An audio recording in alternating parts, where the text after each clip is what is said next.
The views and opinions of the hosts and guests are their own and do not necessarily reflect the views of the management and staff of Guardian Radio.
Good morning this morning and welcome back to Guardian Radio 96.9 FM, your station for fresh news, smart talk all day. It is Wednesday the 29th of October, 2025. And you are on the clock with Caribbean Greene. I had to change my name again, right? Because today we are all Caribbean, right? Today we are waiting. We're waiting for the storm to pass over Cuba, like through Hispaniola. We're waiting for it to pass over the Bahamas. We are waiting for a word, what we can do, what can we do to support our brothers and sisters in the Caribbean the same way that they stepped up and supported us after Dorian. I don't want to get into too much details right now. I got a guest in studio. We're talking about something that is, I want to say, equally important, because this conversation is about building resilience, right?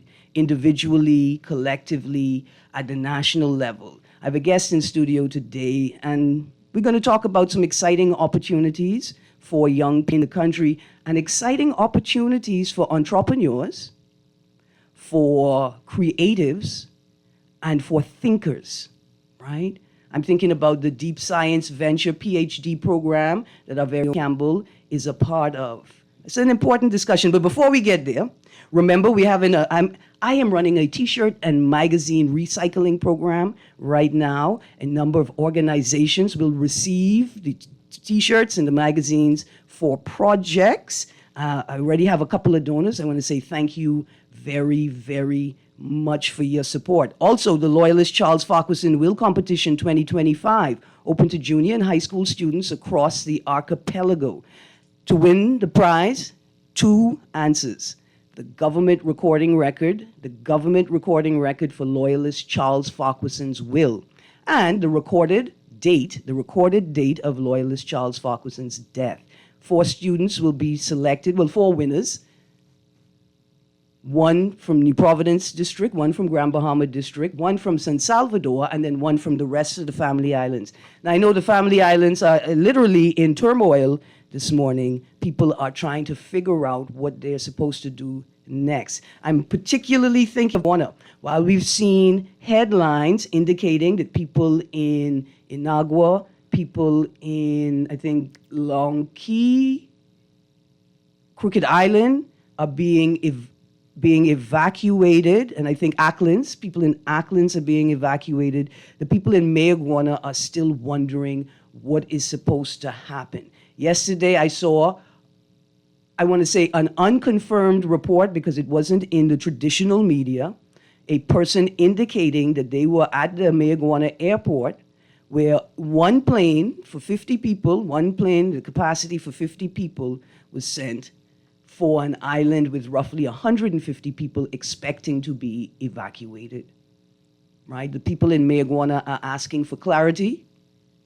and clarity on the disaster alert and evacuation order, and then what happens after that. A number of residents are in New Providence, reaching out to family members for support. It appears for some flights, people bring a small carry-on board with them. One woman indicated, listen, I brought my importance, the things that I don't expect people to purchase for me or to lend me, like underwear, basic toiletries, and feminine hygiene protection, right? And so we may have an expectation that these people were able to evacuate with everything that they need. They have not been able to evacuate with everything that they need. Some people are resistant to evacuating because they are uncertain how they are to be returned to their island.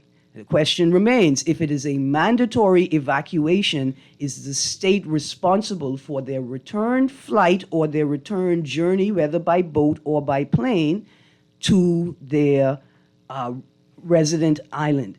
So these are questions and concerns, things that should be answered in the public domain. See, this is the time. I'm often critiquing the use of social media as a form of dissemination for government information. It's certainly a primary source, because how are we to ensure that information is verified if we first see it on a social media app or only see it on a social media app? But now this is your time, social media. This is your time to shine. Government agencies, please use these platforms to clarify questions, to receive feedback, and to engage the Bahamian people. Let's see, other than that, I want to remind you guys that it's against the law to drive with your cell phone in your hand. But luckily for y'all, the way that community works is the first 6 people in suit and tie driving, using their cell phone, and blocking up traffic, I cuss. I mean, my windows was up, their windows was up. It was just me cussing the wind. But when I reached further into town, and somebody hailed me while they was using their cell phone, and it's somebody close to me, and it's somebody who's a good person, and I just say, sometimes the universe reminds you that good people make mistakes too. It's a lot of making that mistake. It's so many that I could question whether y'all are good people. But instead, I'm going to remind you, it is against the law to drive with your phone in your hand. It is against the law of the plantation to obstruct traffic because you're on a phone call, which is apparently more important than you driving, and then you cussing off the people who trying to get you to drive safely. Chicanis don't like that at all. I mean, they love it, you ain't gonna like it, but they love it. Anyway, I have a representative in studio from an organization called STEM Fem. They come up with solutions. And today, they're going to help me devise a number of solutions. Joining me in studio today, I'm going to let this young lady introduce herself. Good morning, madam. Good morning, Bahamas. Good morning, Erin. I am so glad to be here. My name is Tyronda Glinton, founder of Fem STEM Bahamas. Now, what does Fem STEM mean? So essentially, FEM is for female in science, technology, engineering, and math. So that's the STEM. Essentially, we were founded, ironically enough, in 2019, and our program kind of shifted in 2020 when Dorian happened. And so essentially what we do, first of all, is to expose, empower, and equip girls in the industry of STEM, specifically because they are mostly underrepresented or their opportunities don't exist as much. While the Caribbean in particular, as you were speaking about the Caribbean, and the Latin American region is more successful in, more women in the space, we still have a way to go as it relates to fulfilling the gap, especially in specialized STEM skills. And so essentially with that being in mind, I decided to launch the program as it was not afforded to me when I was in school. I'm in technology. I really saw the in the industry, especially for young people, trying to make up their minds on what they want to do. In my head just now, I heard 7 voices, 7 distinct male voices saying, "What you mean women need help with STEM? My girl go into my phone and she could figure out whatever I doing. These women understand STEM. I leave my wallet on the table one night and this woman done set up 2 joint bank account, 7 investment funds, a lot of people are saying, hold on, women know about tech, but what is the gap, right? Like, what's the gap between, say, primary school and high school and a career in STEM? I'm glad you mentioned that. So research shows that in the primary school and the junior school level, we do have basically equality and equal interest in those areas. But as they get into tertiary education, there's a separation, especially for, like I said, the core STEM programs. And yes, we have women who consume what we call technology or STEM-based, I guess, industries or programs or whatever. When it comes to leadership, that is where the gap is. Pursuing the career in a professional sense, that's where the gap is. And so observing that gap, and this is not just in the Caribbean, but regionally, internationally, the UN noted it as well.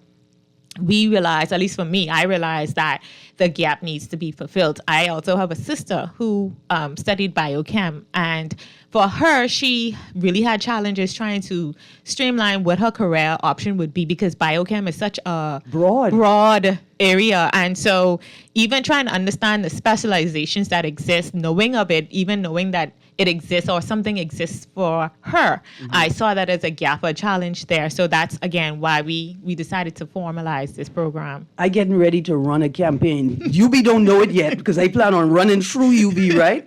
But I'm trying to generate discourse around this idea of the value of introducing students and people, older people, to concepts that they cannot necessarily fully grasp at first.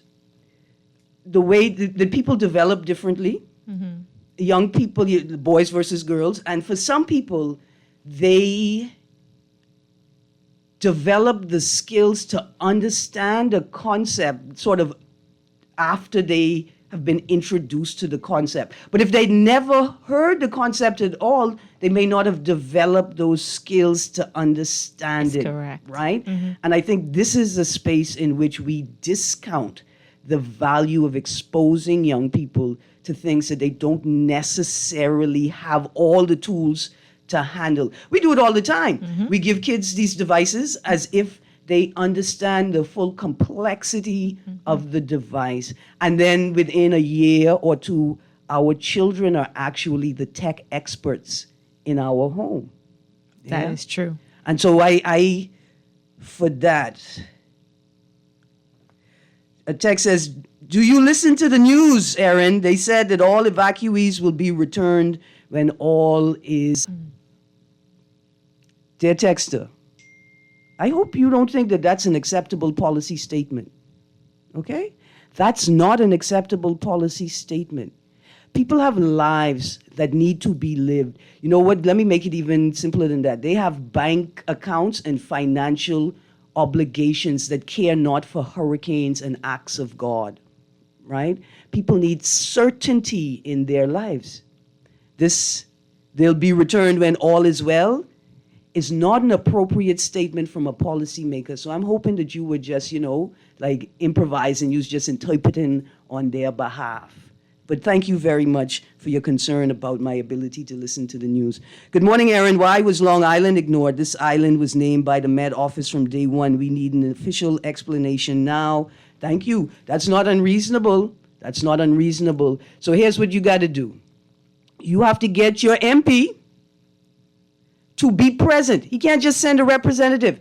He has to be present. The RM authority, press briefings, and because he's an MP, he needs to figure out if he can sit in on some of these meetings and express directly the concerns of Long Island residents. I understand. I had a friend that experienced 3 tornadoes in Joaquin, hit their house. So, I understand. Let's get your MP to get to those meetings and advocate on your behalf. Thank you, texters. Ms. Glinton, let's get back into it. There's a great article in the Nassau Guardian dated 15th of September, 2025. FemSTEM Bahamas educates, empowers, and equips. You all have an after-school program? And is it open for adults? That guy jealous. So we do have a after school program. Unfortunately, it's not open to adults at the moment, but our after school program is currently for girls in grades 9 to 12. And our focus of when we actually launch shifted towards the environment and protecting our environment and finding environmental solutions. So this particular semester, the girls will be learning how to reuse plastics to create assistive devices for persons with disabilities. So we want to basically allow them to can not only know how to protect the environment, but to solve a problem through protecting the environment. And our focus is project-based because based on our experience, based on research, people and students in particular learn better through projects by solving a problem. And look here, what an opportunity. Your focus is now the environment, right? The project, you are extracting plastics from the environment to recycle them and turn them into prosthetic limbs or assistive devices. Okay, look here, I love it because you know, especially for people with mobility issues, they've lost a foot or a part of their leg, right? Enjoying nature, quote unquote, becomes even more difficult because it's hard to walk on craggy rock with two good foot. And that's one of the things that they learned because we had somebody from the disabilities unit come, and he's a person with an amputee, and he basically talks about even just the roads, the sidewalks not being conducive for persons with disabilities. They're uneven, getting access to buildings, understanding that most persons who experience these, I guess, unfortunate events want to live life just as a normal person because in their minds, and it's true, so they should not be disadvantaged because they are not in a position to walk, to speak, to see as they would have without assistance. Without assistance. So yes, essentially, like I said, we try to get projects that are environmentally based, but also solving a problem locally, regionally, and internationally, also while preparing them for not only the workforce, but also to have their own business, to be innovators, to be thinkers, to be change makers. But you didn't see me writing out my little document right now for my 10% proceeds because we're going to build the Bahama ankle. That's the device. Look here, young ladies. That's the device y'all going to build. The Bahama ankle. That, it's going to be a part of a prosthetic limb, right? It's going to be a joint, a sturdy, durable joint. You know, like when you go in the backyard to go in the bush to do badness, and you could hear, and then you hear your Grammy voice from coming down the road. You meet so quick, but that Bahama ankle go hold, right? While you turn and sprint back to the house to finish your chores. Yes. Walking and running on craggy rock, all the way to cross-country running in professional athletics. Yes. Young people, young ladies, you'll build whatever you want. But if you build that, I want my 10%. Okay, so the details for the after-school program. Yeah, so currently we are hosted at Edmund Moxie Community Center. That is on Blue Hill Road. It runs on Tuesdays and Thursdays. Tell me exactly where it is on Blue Hill Road. So the NIB headquarters. Yep. The park which that's right next to NIB headquarters. So I'm going to turn left off of Blue Hill Road. So if you're coming on, up onto Blue Hill Road, you take the left. Okay. That is the park right before the NIB headquarters. Okay. So people, most times they realize that it's a park, but they don't realize it's an actual community center that is in the same building, on the same yard. So that is the Edmund Moxie Community Center that was named after the great Edmund Moxie. Absolutely. And that is hosted Tuesdays and Thursdays from 4 to 5:30, and that is from 11 to 1, and that is when we have our guest speakers to talk about soft skills and essentially prepare them for the other parts of their career or life, basically. And then they work on their projects on that day as well. Okay, this is awesome. So Future Innovators After School program. Yes. How do we register? So students can register going to our website or their parents at www.femstembahamas.org. Currently, registration is closed for this semester because we are wrapping up the projects. However, for the new year, they can go ahead and register for the January or spring semester. Okay. All right. Now, that's not the only project that FemSTEM is focused on as we come towards the end of the year. Right. So currently we have a robotics competition. We were fortunate enough to be recognized as the national organizers by the ITU, which is a UN-based organization, for the robotics competition. It's called Robotics for Good. And this is open to both males from ages 10 to 18, and we have a junior and senior category. So essentially, this competition will be hosted nationally next year. And then the international competition is July 2026. So the first step is to register your students. We are appealing to all schools. We dropped off the letters to the principals to please enter your students in junior and senior category. Let me just put in a plug. I'm thinking which organizations with good proximity to the schools could assist, facilitate JA. Yeah. Oh, yeah. Junior Achievers. Yes. I know they have one BTC group. I know because my cousins, they make some great projects, right? Yes. But I think JA may be well suited.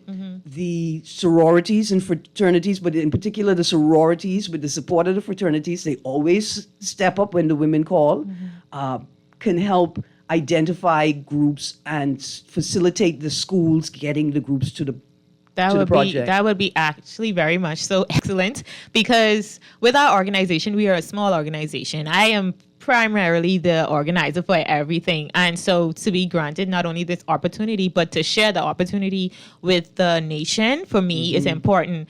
Like I said, our mission is to empower, equip, and expose. For me, I understand the importance of all three, especially exposure. A lot of great ideas, great projects, great thinkers, innovators exist in this country, but they're either not empowered, they're not equipped, or they're not exposed. And so with this, I'm hoping that once the students compete nationally, they will represent the Bahamas internationally and not hopefully will win the competition, the international competition. We also have other opportunities that happened in the past and hope to be introduced again, where we take some of our students to international conferences. For example, we had the 5th International Day of Girls in Science conference that happened at the UN, I think about 3 years ago. And we were the only representatives from the Caribbean region to be able to not go on the panel discussion, sharing some of the issues that we have and face in the country. And one of those things that we talked about, or one of our students introduced, were farming and restrictions as it relates to, farming and sustainability and food security in our country. And so to be able to share their voices, to lend their contributions, for me, that was a moment of not only being grateful, but it was like, okay, this is something that I hope to be able to continue to do, because we want our students to be leaders, to be change makers, like I said before. So yeah, through this program, we offer that, our National STEM Day activities, as well as the robotics competition. Okay, listen, let's get back to the robotics competition for a second, right? Because 3 years ago, the Bahamas was able to go to the UN and present. When is the next opportunity to go? It happens, so it's the International Day of Girls in Science panel discussion happens every year. Is it the same day as STEM Day? No, that's a different day. Okay. Now, that is a separate opportunity within itself. But the robotics competition is happening in July of 2026 at the International Telecommunications Union Conference. And that is going to be, I think, in Switzerland in July of 2026. Well, listen, I have an idea already, right? Because an agricultural challenge? Yes. Raccoons. And I mean raccoons and then birds and other pests, right? But mainly raccoons, right? I need an effective tool to scare away the raccoon, right? Now, scarecrows, like you can construct a type of scarecrow in the tree that will deter the birds, right? But I need a robot. Find none for the raccoons. I need like an iRobot to wake on these raccoons. Oh my goodness. Well, I'll raise that with our students to see what they come up with. But the focus for the competition this year is basically using robots to plant seedlings into the field. So essentially, basically using those tools in order for them to large mass areas where farming is done. So that's the challenge for this year. Now, I was talking about iRobot. First of all, I don't never send me no iRobot. for it to catch feelings while I catching feelings, and then we have a problem, right? But robotics isn't necessary. Like we think of that high-tech movie, Right. CGI No. robotics, but we've got what I'm going to call low-tech, grade, but highly effective robotics that can be built in classrooms, it can be Right. built in backyards, that can ease or make easier a lot of the manual labor that occurs on a farm or an agricultural project. And that is true. I am so glad that you mentioned it. So it is a low grade or low tech robotics kit. We ask that the participants, and we'll share more details with the participants once they register, but they can provide their own robotics kit. If not, if they don't have it, then we will provide it for them. But essentially, you're building the robot to solve the problem which will be presented, which will be providing seedlings or planting the seedlings. But it doesn't funding in terms of cost. It isn't high tech, and it's not something that it cannot be done. And I think that's another stereotype as it relates to these types of professions or careers. A lot of people are deterred because they think it's something that they cannot do. It's high resource, it's high resource needed and inaccessible. But Right. it's very accessible. Very accessible. The same devices that we use for everything else, we can use to learn something STEM related. And STEM is all around us. Science, technology, engineering, and math is all around us. I try to make it relatable to our students. For example, the products we put on our hair, the makeup we put on our face. There's a cosmetic chemist who had to be hired as a part of the team in order for that to be done. If you're a person who is in the beautician or beauty industry and you want to sell a product or you want to produce your own product, you have to learn a little bit of chemistry in order for you to do it. In fact, look here, if you from Acklands, Cat Island, Long Key, Crooked Island, Long Island, anywhere where they harvest cascarilla, Okay. this cascarilla, we should be diverting chemistry and biology based opportunities and scholarships to those islands, because the people on those islands have a historic and cultural relationship with plants that produce or plants that have parts that can be extracted to make some of the world's finest products, right? Okay, so let's repeat the dates for the after school program after we give the dates again for the robotics challenge. Okay, so the robotics challenge, we have opened registration already, but the actual national competition will be held in April of 2026. We'll say the specific date as we get closer. We will have a workshop in February 12th. I can say that definitively, to prepare the students and their coaches for the national competition, which will happen in April. And then the international competition will happen in July of 2026 in the ITU International Competition in Switzerland. Now, I know agriculture is the focus, right? But all my life, I was trying to devise a robotic arm for parents who think that their children' only job in life is to go change the channel or get the remote. I'm guilty.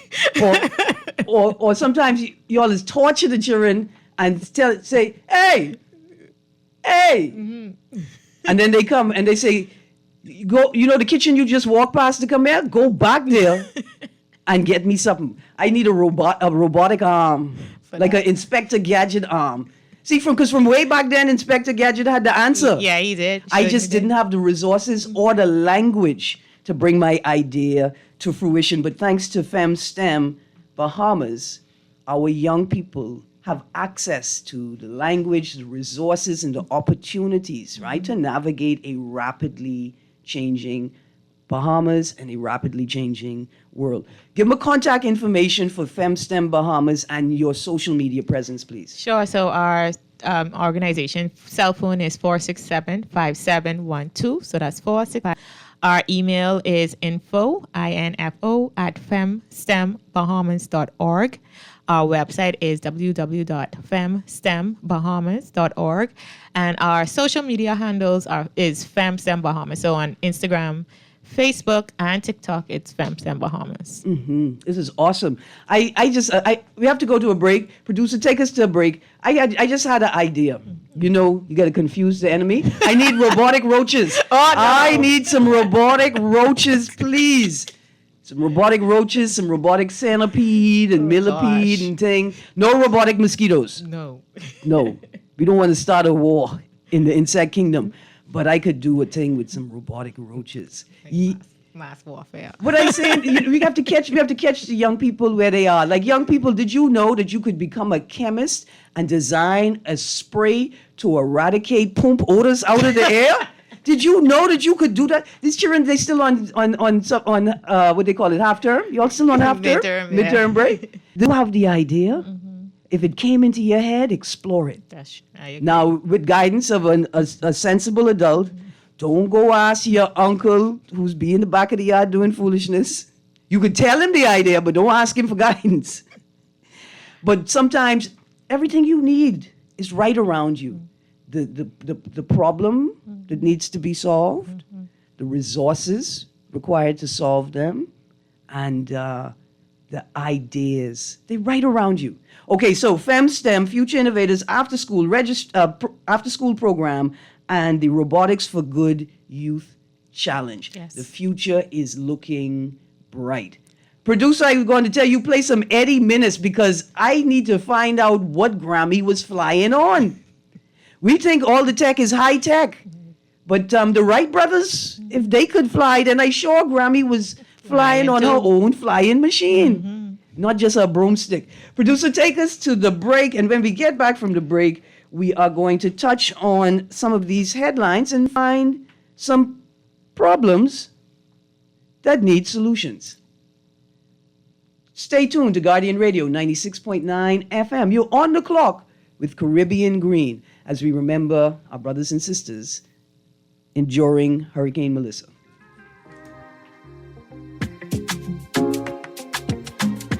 Mike, you know what going down tomorrow? Okay. Joe bringing these knives to school. He could do Junior in. For what? But he fooled with Joe girl. Mother sick. And you know Junior don't back down for nothing. So that means you got a big fight tomorrow. So whose side you on? Side? I trying to stay in school, not Simpson Pen. We gotta tell somebody about this fight. Tell somebody. I ain't no snitch. I mean cool, you know. Wait, if you so cool, then you need to stay in school and stay out of the fight. Yeah, but if I don't hang on those side, him and these boys coming for me next. Alright, so we definitely gotta tell somebody. We gotta prevent the fight. What I say, I don't want nobody call me snitch. We could just call Crime Stoppers. You could report what you know, and nobody gotta know it's you. So how did I avoid? All you gotta do is call them, or you text them through the Crack Crime Bahamas app, and nobody can know it's you. Then the police come looking for me for more info, and when they finish with them, Joe come, When you call Crime Stoppers, the calls go directly to Miami, and they don't ask nothing about you. Then if you get the pen from them, and they can claim a reward later using that same pen. Plus, everything's scrambled, so nobody can read what you're saying. Calls 328-8477 from Nassau or 242-300-8477 from the Family Islands.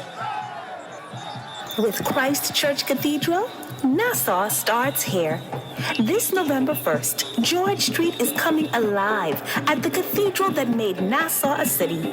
The Christ Church Cathedral Street Festival is back, filled with mouth-watering food, one-of-a-kind art and crafts, and a $10,000 raffle prize. Feel the rhythm of Nassau with live performances, bohemian music, and fun for the whole family. Nassau starts here. Don't miss it, November 1st.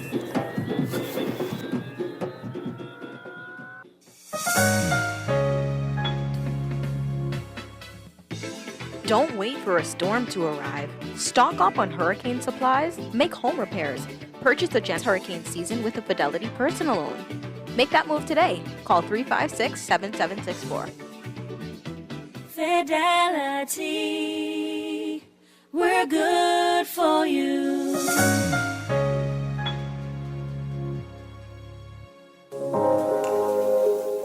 Love the show? Want to give your support? Become a sponsor today. Call 302-2300 for our rates and packages. That's 302-2300. Become a sponsor on Guardian Radio 96.9 FM. Fresh news, smart talk, all day. At Cleveland Clinic, you set your course, not cancer. So when your journey takes an unexpected turn, you seek out the experts who've conquered it before, and you forge new paths to help fight cancers. For every route to a cure, for every care in the world. See how we're innovating cancer care at Cleveland Clinic today. 96.9 FM, Streaming on GuardianTalkRadio.com and the Guardian Radio app. Nassau, Bahamas.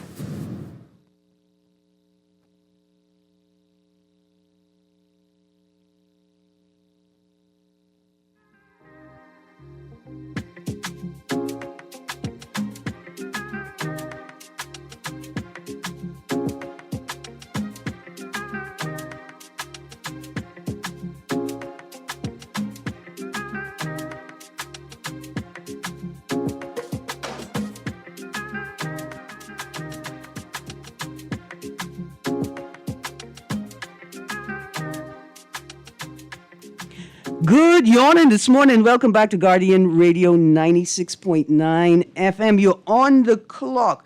All right, we got lots to talk about. We're back to our normal Man Down Mashup Wednesday session where we combine the shows. Of course, I only have a few moments left in my hour. Joining us like in a few seconds to join the conversation. I see the phone line lit up. Let me tell you what I want to talk about.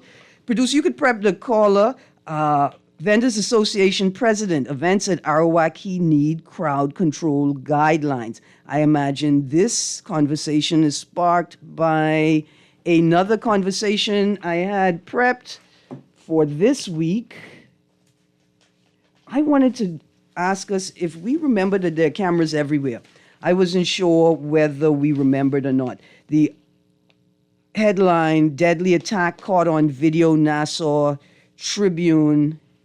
I think that is what has inspired this article. Vendors Association President, events at Arawak need crowd control guidelines. This is in the Nassau Guardian. I'm going to get that in a second. Good morning, caller. A bit off topic. Why do you think the government is having all these road paving people striping the road roundabout?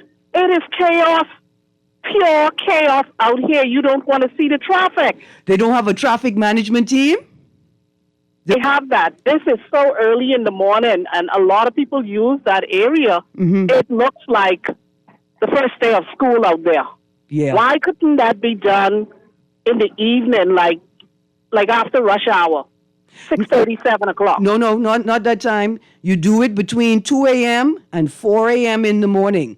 Well, other than the times that people are going to be either trying to get to work for 11 or pick up children to take them to class, which I'm doing. Mm-hmm. I'll tell you, between the hours of 2 a.m. and 4 a.m., right? You bring out the night lights. They have the lights to do this work at night. They have them. And then what you have to do is you have to compel the Royal Bahamas Police Force to do their job, right? They're not out there. Because it is pure, when I say it's chaos, almost an accident just now in front of me. You have to have officers. So you have to have officers stationed all along those 6 legs feeding into the roundabout, right? I don't see an officer to slow down traffic. Any officers to moderate traffic, and this is at 2 a.m. to 4 a.m. even, right? There's supposed to be a traffic management team with radios so they could communicate with each other because they can't hear each other across the 6-legged roundabout.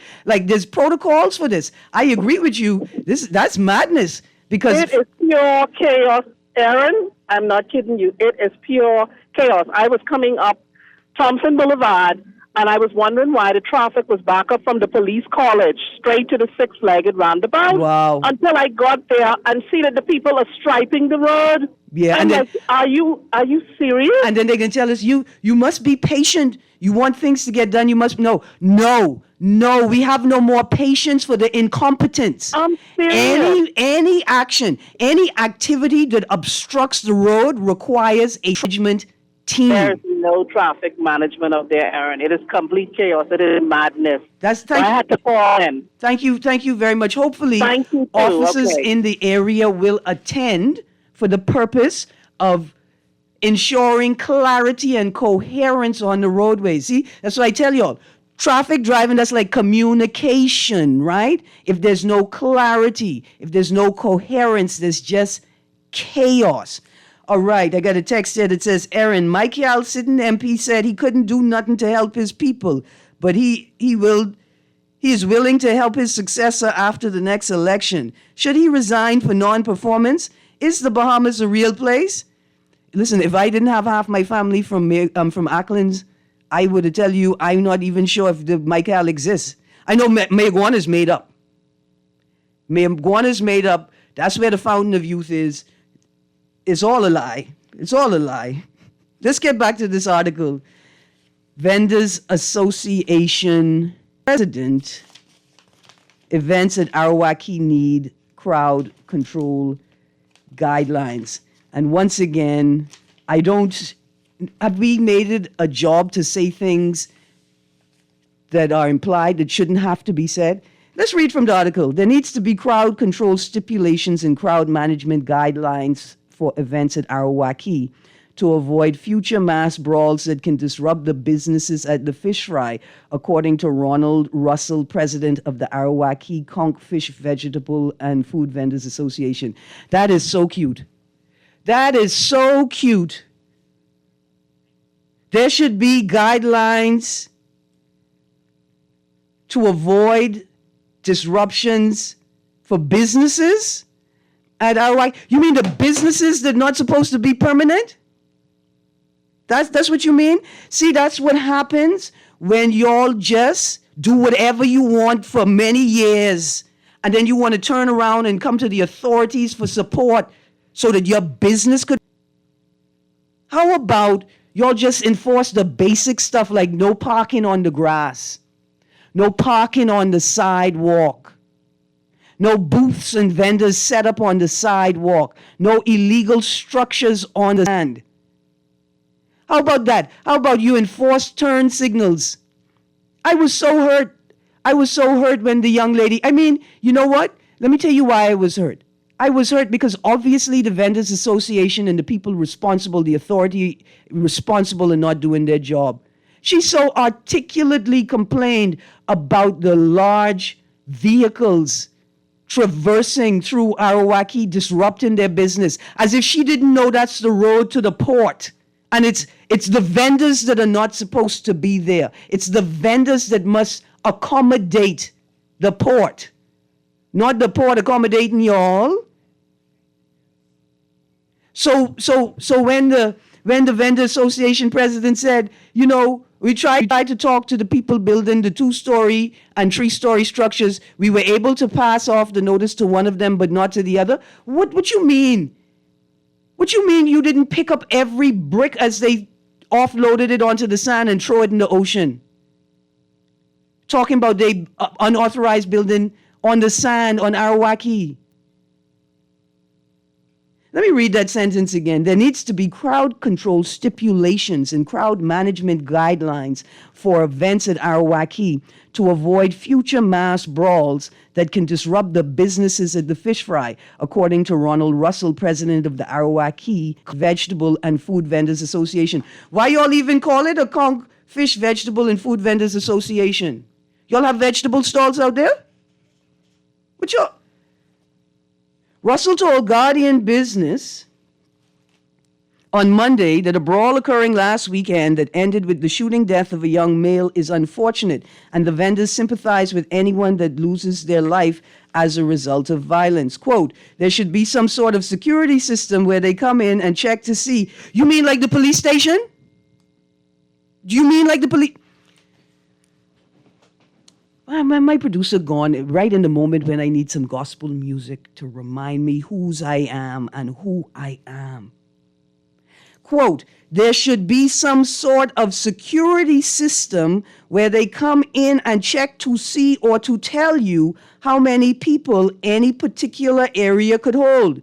You mean the people who determine your occupancy before they license you to operate your venture? Like them people?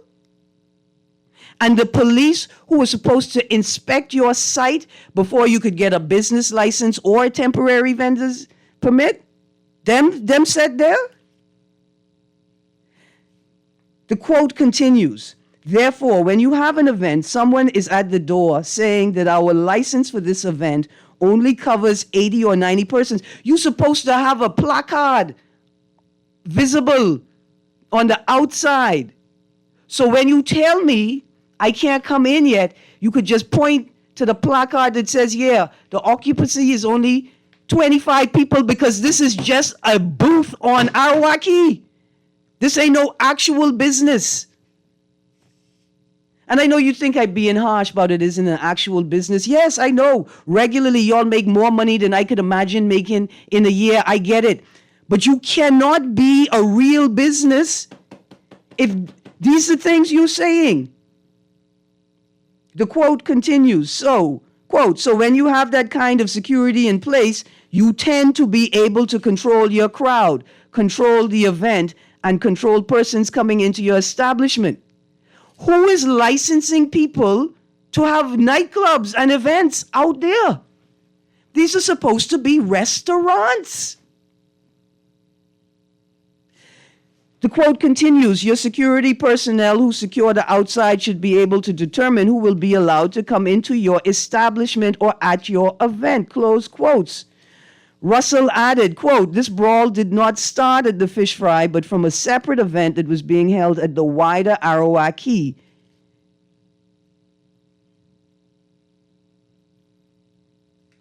That spilled over into the fish fry. We have to make that clear. What event? What event? What event on the wider Arawaki?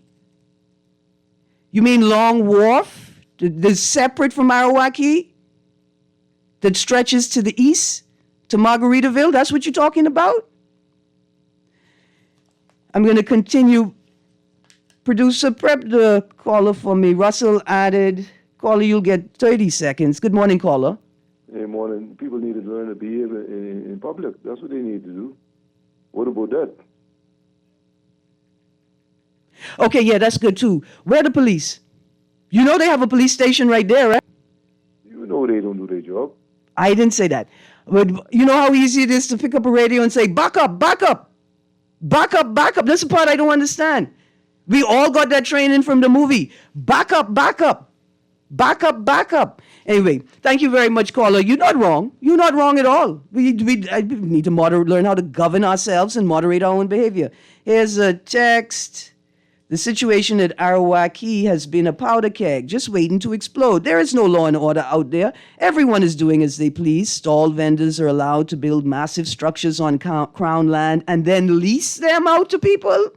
That whole place needs to be reorganized. If people see where they store the conchs that people have to eat, you'll never eat from there again. Well, listen, we are going to remind people that you eat at your own risk, and that we are hoping that between the authority and the Vendors Association, they are spending the vast majority of their efforts making sure that the food that's being served meets the standard.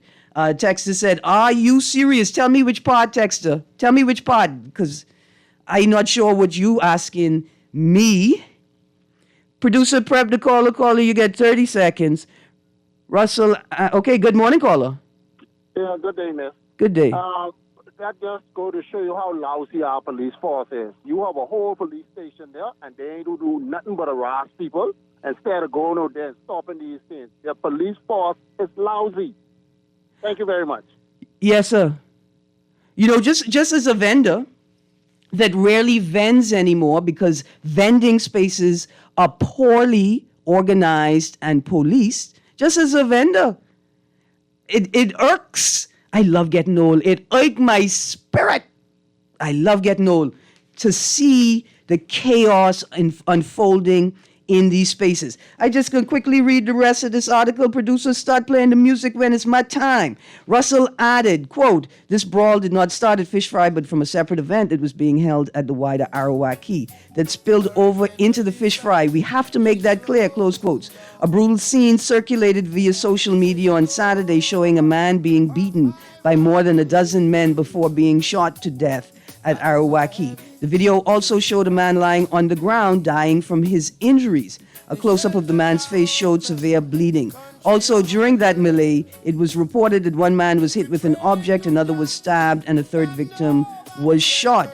Police officers arriving at the scene were told that the occupants of a Japanese model vehicle had opened fire on a group of people gathered in a parking lot before speeding away. We're going to end the article there. I just got to say this before I end the show, especially because the texter called me and asked me if text and asked if I'm serious.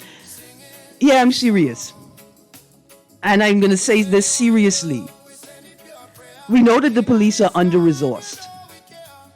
We know that they're poorly organized. We know that. We know that often police are left to deal with situations managed with the resources and the staff they have available to them in the moment. We get that. We understand that. But still, the force as a whole and individual officers have to do better. All of us do. That's it. We all need to know how to do what we ought to do when we ought to do it. Otherwise, why are you around here calling yourself an adult and trying to tell people what to do? That's it. Adulthood, doing what you know you ought to do when you know you ought to do it. You guys stay tuned because Guardian Radio AM with C.A. Nuri is up next. The Corrigan family singing this song. We're sending one love, we're sending pure prayer. In this time, you know we care. Jah guide and protect you. From mountain to coast, is the strength of the people we love. The diaspora abroad, they ring in their hand, ready to help them below the land. Carry come standing by, all hands on deck and the criff. This is Guardian Radio 96.9 FM, streaming on GuardianTalkRadio.com and the Guardian Radio app. Nassau Hammers.